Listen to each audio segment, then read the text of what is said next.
Prime Minister Andrew Holness has condemned the killing of a mother and 4 children, calling it an act of savagery, barbarity and brutality of unequal proportions. He says that all Jamaicans must condemn this act and made it clear this is a new low of violence in our society.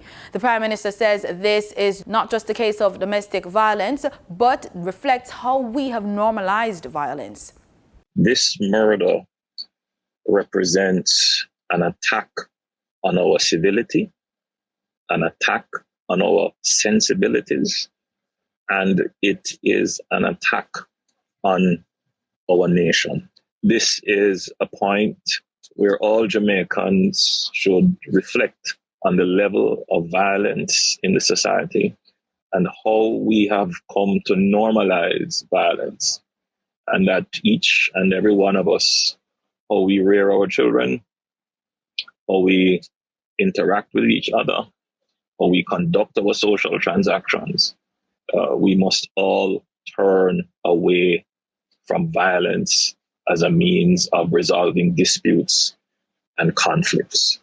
On Tuesday morning, the bodies of 31-year-old Kamisha Kimberly Wright and her children were discovered with their throats slashed at their home in New Road near Chapelton. The children have been identified as Commander Smith, 15, Sharalee Smith, 12, Raphael Smith, 5 years old, and 23-month-old Kishon Henry Jr. The Prime Minister, who is in Rwanda for the Commonwealth Heads of Government meeting, expressed condolences to the family. I want to express my deep sympathies to the family of young Kamisha and her children, and to let them know that the entire nation is praying for them and surrounding them with love and support. Meanwhile, speaking in the House of Representatives, Minister of National Security and Deputy Prime Minister Dr. Horace Chang notes that there have been increasing levels of interfamily violence in recent times. This kind of savagery is not about policing.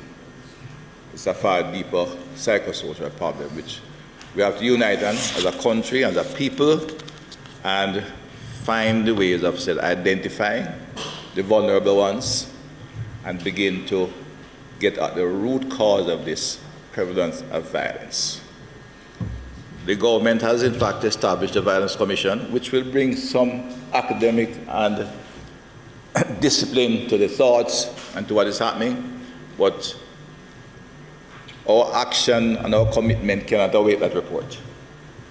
There's just too much of it, and this is not Jamaican. Also making his contribution in the House was leader of the opposition, Mark Golding. He said such a killing indicates a certain mentality which is, quote, very disturbed and depraved, end quote.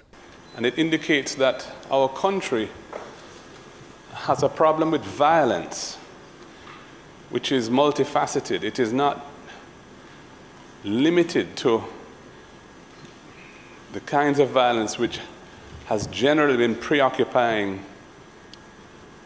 those with responsibility for trying to improve the national security of the country, which is organized criminal violence around extortion, money laundering, scamming, and other forms of criminal activity. This just appears to be another instance of a willingness to go to extremes to ventilate whatever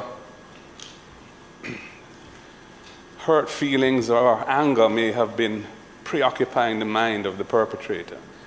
And it speaks to a need for us to have a serious program of anger management and teaching life skills around how to cope with stress and adverse situations and perceived disrespect. In a press release on Tuesday, spokesperson on gender affairs and culture, Denise Daly, says, quote, "We have lost respect for the sanctity of life. It takes an exceptionally evil heart to cut the throats of not just 1, but 4 young children and their mother.